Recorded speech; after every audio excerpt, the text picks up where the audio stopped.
Thưa quý vị, hình như lúc nãy anh Nạn cũng có thưa với quý vị là nếu mà nói về tất cả những vị ân nhân với cộng đồng tị nạn chúng ta thì quá nhiều vì thời gian có hạn. Nên Trung tâm Thúy Nga chỉ mời được một vài người đến đây. Và một trong những người mà chúng tôi muốn tỏ lời cảm ơn là bà dân biểu vùng 22, bà Madeleine Bordallo. Bà là nhân chứng đầu tiên cho những người Việt tị nạn vì năm 1975 thì chồng bà là thống đốc ở đảo Guam. Và bên cạnh chồng bà, khi ông đã gây dựng rất nhiều những túp lều và những cái trại cho những người tị nạn bước chân đến đảo Guam, lúc đó có 160.000 người. Thì bên cạnh ông, bà đã hăng say giúp người tị nạn chúng ta bằng cách làm những cái chương trình để giúp những trẻ em mồ côi, mà lúc đó có 2 chiếc máy bay Pan Am bốc toàn trẻ em mồ côi đưa đến đảo Guam. Thì bà giúp đỡ trong các trẻ em và bên cạnh chồng bà. Chúng tôi xin mời quý vị chào đón. Please welcome Ms. Madeleine Bordallo.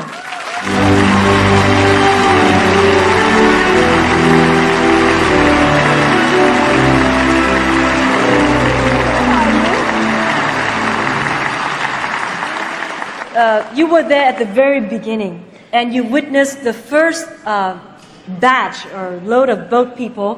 Can you tell us what it was like then in 75 and how it has changed now? Well, I'm first very, very pleased to be here tonight to celebrate the 30th anniversary and to see what a wonderful crowd of people we have. As I watch the films tonight,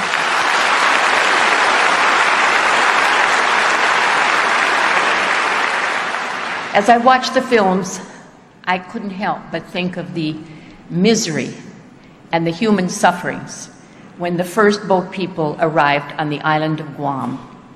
They were met by my husband, who was then the governor of Guam, and several government officials, and it was so sad to see them so crowded, so hungry, and children so sick when they got off the boats. There were 130 or 160,000 refugees from Vietnam that came to Guam, much larger number than our own population. And yet we opened our arms and took good care of them while they were there. They lived in areas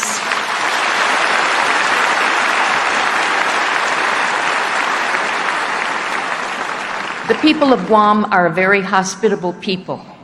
And as I'm standing here tonight to talk about my husband, the governor, I must also thank the military, the Navy and the Air Force that were stationed on Guam, who assisted us, and the civilian population.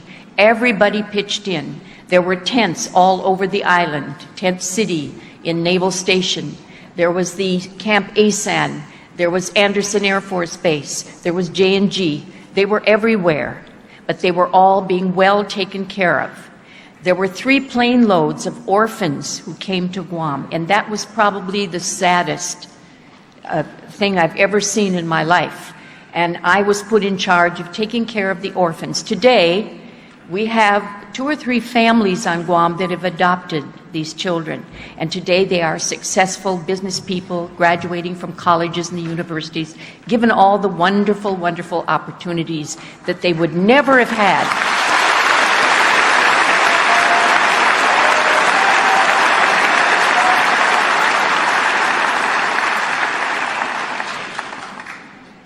So on Guam, we often talk of those days in 1975 when 160,000 refugees came to our shores. And I want to say this tonight to everyone. I'm so happy that Guam has a place in the life of so many Vietnamese people, because today, wherever I go, I am now a member of the United States Congress, and I meet many people who remember and tell me they were part of the boat people that came to Guam in 1975.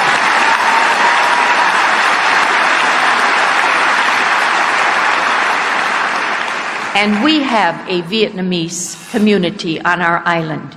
And today they are all very successful professionals and people thriving in business. So again, as I look here tonight, 30 years later, I remember all the human sufferings. but I'm so happy that many survived the ordeal, and today they are enjoying the freedom that we offer here in the United States of America.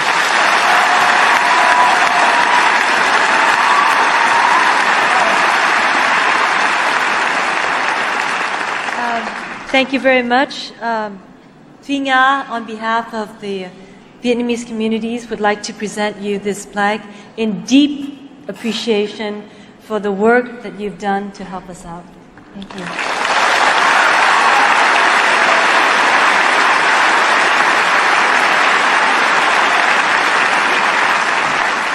I humbly accept this on behalf of not just myself, but the people of Guam, and I only wish that my late husband were here to receive this award with me.